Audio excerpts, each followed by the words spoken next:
never have to feel alone. Together we can conquer all, as long as we believe in the power of love. Very good. You guys sound really, really good. This is the best part. This is what makes being in the studio, those painful days, those arguments, those frustrations. This is what makes it worth it. We're going to take a picture. Just to know the songs making such a positive change and helping people, it's amazing. It's amazing. I love it. Give me some. I think that doing this song and the foundation and the charity is what would make her most proud of us. As long as we believe in the power of love, in the power of love,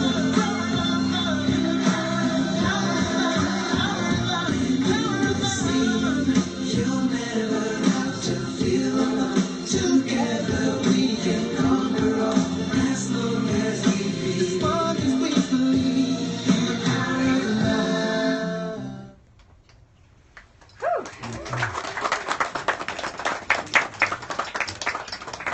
Thank you so much, everybody, for coming. I'm Henry, and I was the executive producer showrunner on The Jacksons Next Generation, and we do have a couple other producers here somewhere. Nicole and Charles, where are you? I want you guys to come here with me for a second.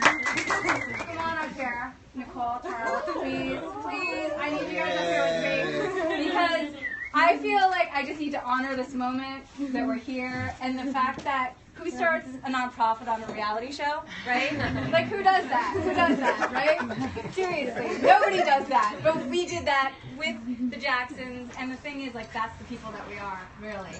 And it's been a tremendous, it's just been a tremendous year. A year ago, we were filming this, and Taj and I had a conversation where we were talking about storylines and what are we going to do.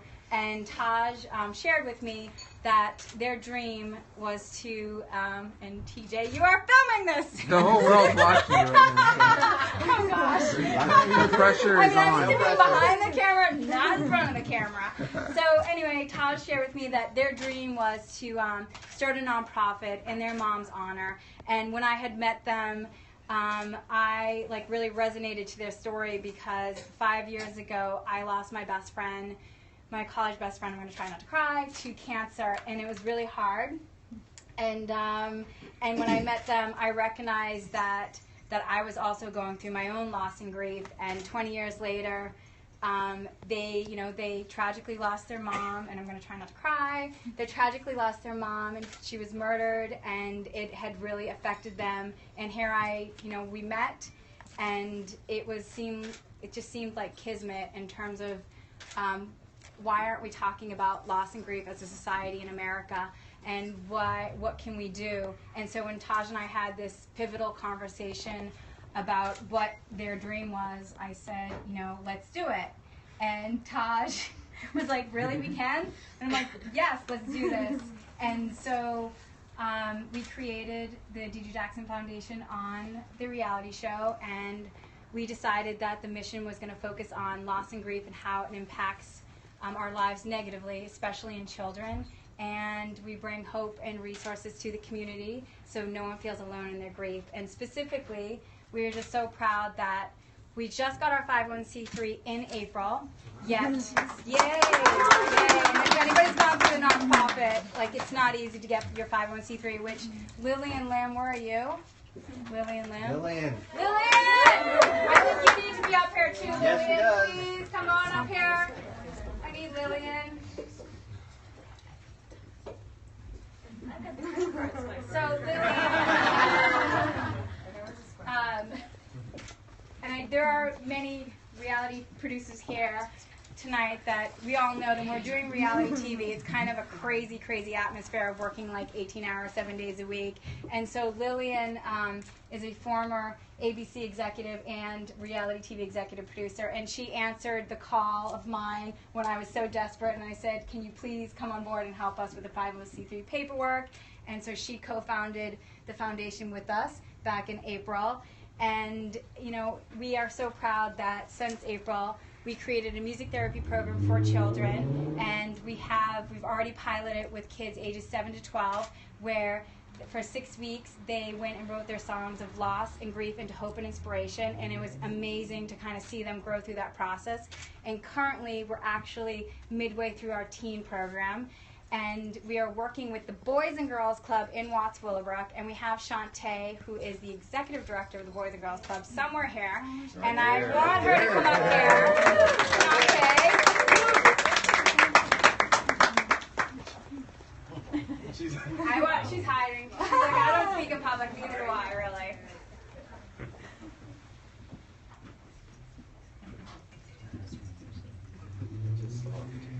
She's right there. So Shantae's been with us. She answered the other call, distress call of, you know, how can we do this? And she's been here. And we just think it's really important to kind of just bring your team up. We haven't seen you. But I would love Taj and TJ to come up. Please, TJ, stop that filming. Turn it on. You're making me more nervous. That's the problem. It feels better on this side of the camera. I don't like it. I'll come up.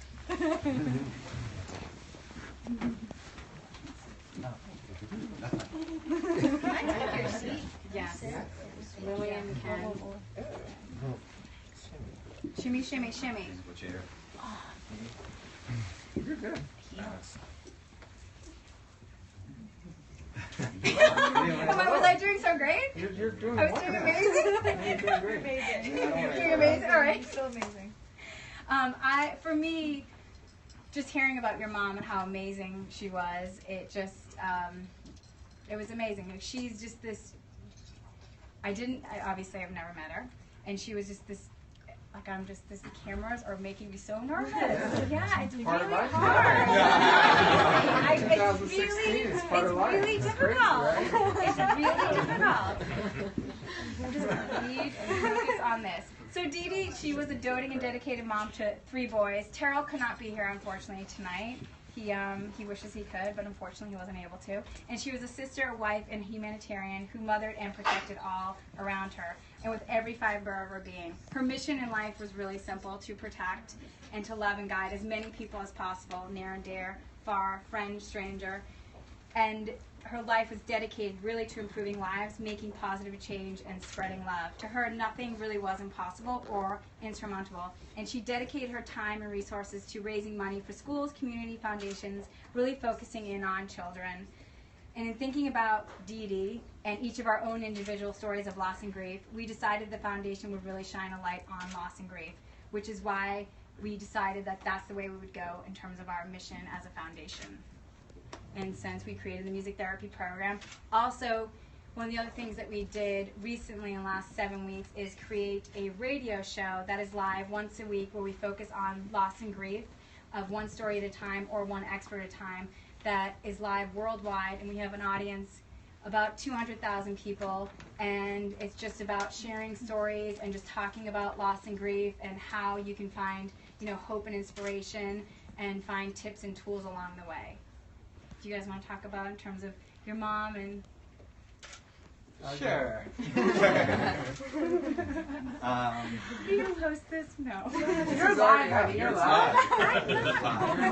You are live. You didn't prepare me for this at all. Prepared. 2016. Are you periscoping? Or is this like It's called Facebook Facebook Live? Live. You didn't tell me about this at all. Everybody's watching. Okay. I am not enjoying this at all. Emoji, emoji, happy, happy. I have some emoji cheat that. sheets. Our mom, you know, we grew up, and our mom taught us at a very young age to give back, and no matter what, always look out for everyone else as well as each other. And although she was taken from us, you know, I was 21, I was the oldest. Terrell was 19 and TJ was 16. You know, that still resonated in us. And Henry was right when we did this foundation. You know, I remember I was on the call with her, and we were talking about storylines, as she said. And I'm like, well, what we really would want to do is a charity in our mom's name. but that's too positive for reality shows. Really, that'll never fly on TV. You know, that's just. And she had the guts to say, "Let's do it." You know, and here we are today because of that reason. And I'm very excited about that, and excited that this foundation is also about creating a community, because when our mom passed, we didn't really have, we had family and friends which helped us get through it, but we didn't have any online resources back in the day or books to really kind of feel not alone in that way. And so that's another thing that the D.D. Jackson Foundation is, attempts to do, is to build a foundation and kind of a family in a way, through Facebook, through Twitter. And it's something that, if it was now, I think that would have really helped us a lot.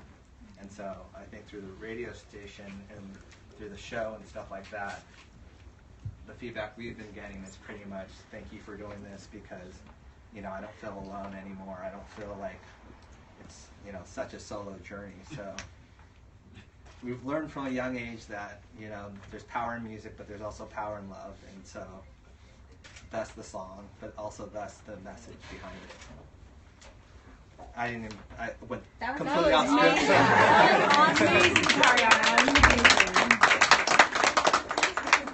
I mean, you took everything I was supposed to say. No, but I think Taj is right. I remember when we were deciding on what the foundation would stand for, we were going through a lot of different things that would make sense. But like Taj said, I remember when my mother passed, I just turned 16, and I was actually, you feel a sense of loneliness and not, you feel a sense of being by yourself. And I remember like being so disappointed in not being able to find any help, and so still to this day, when I see people that have lost a family member or lost something, there's really not much help for them. And I think that's why we kind of decided to do this, because to me there's a big opening and a big need for this kind of foundation. The mission statement of the foundation is very simple. It's simply to help kids recover from loss and grief. And in the States, as we saw on the screen, there's 35 million kids that are going to suffer or have experienced some type of childhood trauma. And it's not just through death. It could be from the loss of a pet or from a sudden move from their hometown. And that trauma can really mess up a kid's childhood and their life, because obviously grades usually start to suffer, but there's emotional pain and psychological pain and eventually physical pain that really affects their long-term life. So I'm just happy that we're able to get this far this quickly, and I'm extremely proud that we're able to supply some type of a net and support system for these kids. And I can't thank you guys enough for being here and just hearing the message and hopefully supporting it, because there's a lot of work that still needs to be done, and any help we can get would be amazingly appreciated. And I think something that you said too, TJ, in terms of like loss of pet, even like a move, what we're learning about loss and grief is that like it can touch you in so many different ways. There's 40 different types of losses, and it could even be from graduating from like 8th grade to 9th grade, where you're moving from like, you're going from being in junior high to high school, where you feel happy about moving on, but yet you're sad about leaving this comfort zone. That can really cause grief that impacts you as an adult. And we actually just recently had a psychologist on our radio show talking about how one of the hardest losses to overcome is actually a childhood where you have parents that are shut down. Psychological losses are the most traumatic to overcome. And so we're learning all this information about loss and grief, and we're realizing, obviously, like, we're adults and we didn't even know this. In school, we were not taught, like, how to actually move through loss and grief. We were taught 1 + 1. We were taught our ABCs. But why are we not taught in terms of, like, our emotions and how to move through and how to actually heal negative feelings? Instead, we're taught, just to kind of push them down. And now we have this amazing ability through the radio show, as well as through the music therapy program for kids, to have this platform where we can talk about loss and grief, and not like, oh, loss and grief, where it's so heavy. But yes, we've all had loss and grief, but how do we find hope and inspiration? How do we create a community? How do we come together to just kind of circle and join hands to find each of our own individual healing, and instead of being stuck in that place? Because I think that's the greatest thing that all of us have recognized within us, is that we each have our own individual relationship to loss and grief, but within it, we've all come as a support system, and we've really kind of moved through it together in the last year. And so what we're hoping is just all of you being here is to continue to expanding our own community, you know, finding more stories, as well as, you know, just like our music therapy program is amazing, and we're constantly trying to fundraise to continue going with it. And I would love, and I know you don't really love talking, but I'd love for you to talk about the impact that the music therapy program's having on the kids, because you can really speak to it. I'm sorry, I'm putting her on the spot. Obviously, I was nervous too. I wasn't ready for the cameras. Thank you very much. Well, I want to thank you guys so much for coming to our Boys and Girls Club, because I think, I mean, our population where our club is, those are some of the neediest kids in this country. And so as far as impact, during the summer, they did a program with, 7 to 12-year-olds. 7 to 12-year-olds. And I feel I'm really close to my kids, but in their group, they got them to talk about, I mean, tragedy, trauma, things that I didn't even know that these kids go through, and I'm with them every day. The little ones, I'm sorry. No, you're good, girl. No, you're good, girl. So, I'm sorry. This is really hard too, because these kids just suffer so much. There's so much loss that they have, and they're not taught to talk about it. And so this place, this music therapy group for them, is a place where they learn to trust them, and they can get it out, and they can start a healing process. But 8 weeks is not enough, you know, and we need your help, your support, so these kids can heal and not go into adulthood with, you know, this stuff suppressed. So I'm sorry. No, it's okay. You know, you think too, like I think when I was thinking of loss and grief, I initially was thinking like loss of a parent, loss of pet. And so what was interesting in the first week that we were in there, I asked Shantae, you know, what should we bring in terms of the children for food? Because I really wanted us to be popular with the kids for food. I wanted us to have cool food. Like, you know, like, yeah. We did, and so she said, you know, she said bring fruit, and I said bring fruit. We're so not going to be cool with the kids if we bring fruit. And she goes, no, fruit. And I'm like, really? I go, what else? Because I didn't really want to believe you. And so then she said bagels, and I was like, all right, bagels. So then I bought bagels first. I went to Noah's Bagels, and I was like, I'm going to get like the best bagel selection ever. I'm like, I'm going to get the chocolate chip, I'm going to get the cinnamon raisin, I'm going to get 3 different kinds of, I just wanted to make the kids happy. And then I went, on a side note, I went to the grocery store and I bought fruit. But I more or less bought the fruit because I knew that you guys would eat the fruit. I knew that the adults, I knew that they would eat the grapes, I knew that they would have the apples. And so, whatever, I put it out not thinking that the fruit was even going to be touched.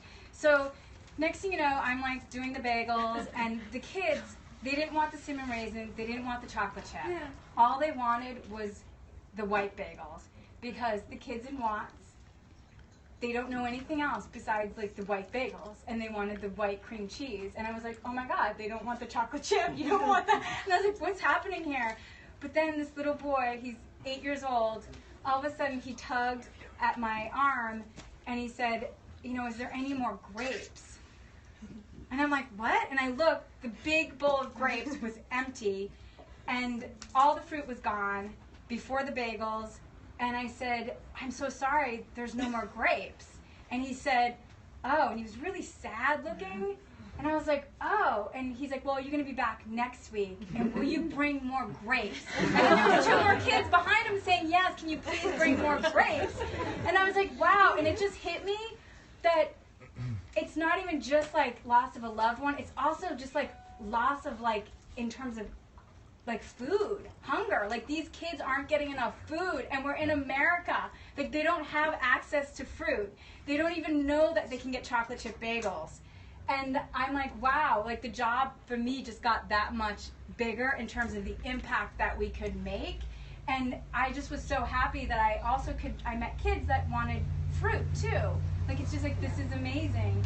And it has been really incredible. And now we're with the teens, and you know, with the teens, they're teenagers, but it's, you know, just in the recent weeks, they've been opening up about how, you know, they've been bullied, or how, you know, what it's like that they're in foster care. But it's not just kids, though, in Watts that we want to work with. It's worldwide. I mean, it's kids that are in Beverly Hills that also have loss and grief. So we want to really expand our program, which is why we are here, and which is why we need all of you, from just the awareness, from just connecting and just sharing like our social media, or donating to us. Any way that you can help us, like, we would really appreciate it. And I also want to recognize some of our board members here. Kimberly, Steve, Kim, where are you all? Hello? Come on in. I mean, when you're starting a nonprofit with, and let's face it, loss and grief, I'm sorry, it's also not like cancer, where you understand what you're doing in terms of the mission.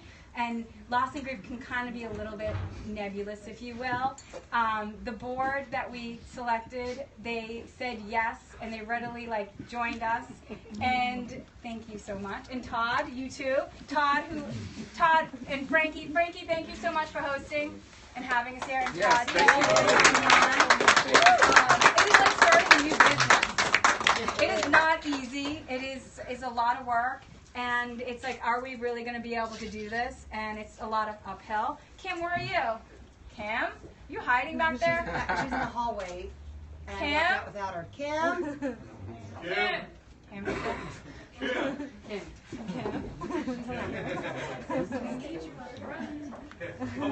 I'm getting used to the cameras now, so I'm a little bit better. At first, you gotta warn me on this stuff, TJ. You just threw me in. I feel like this is payback from the reality show, isn't it? A little bit, a lot of it.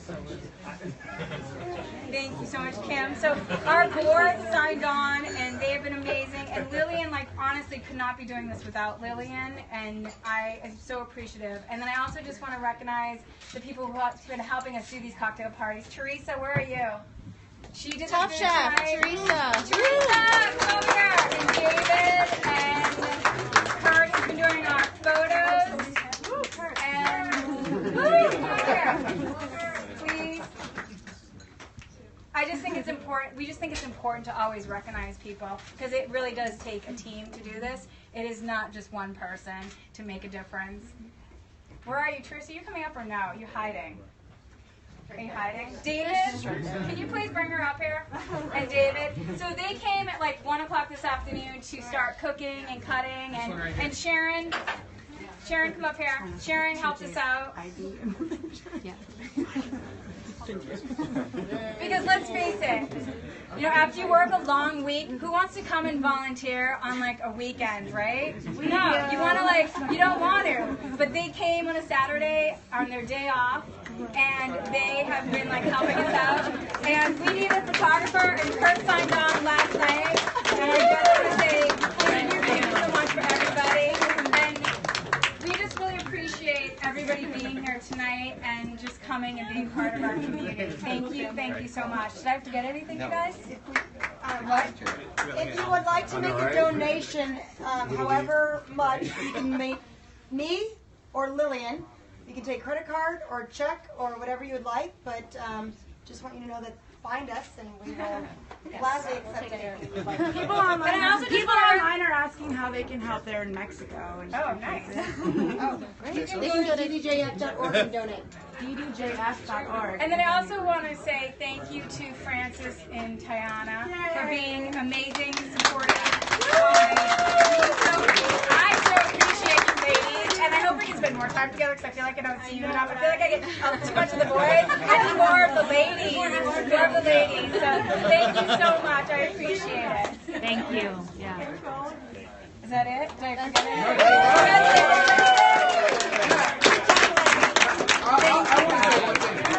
I want to say one thing. All that. One thing real quick. Real quick, I think on behalf of everyone, probably in this room, but at least standing here, we got to thank you, Henry, for being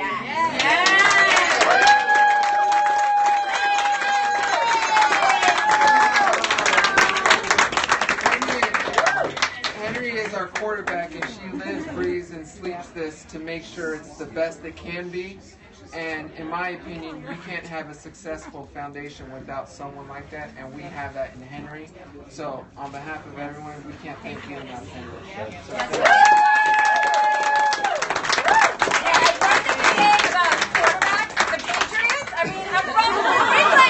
Let's talk about that.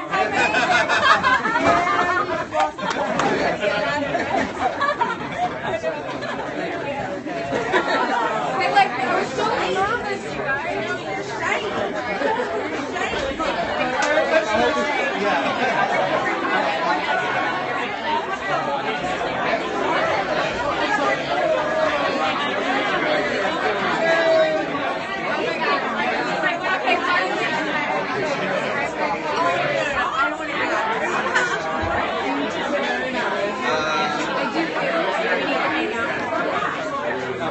do you know how to stop it? Oh my God. You did not even warn me. You don't need to warn me.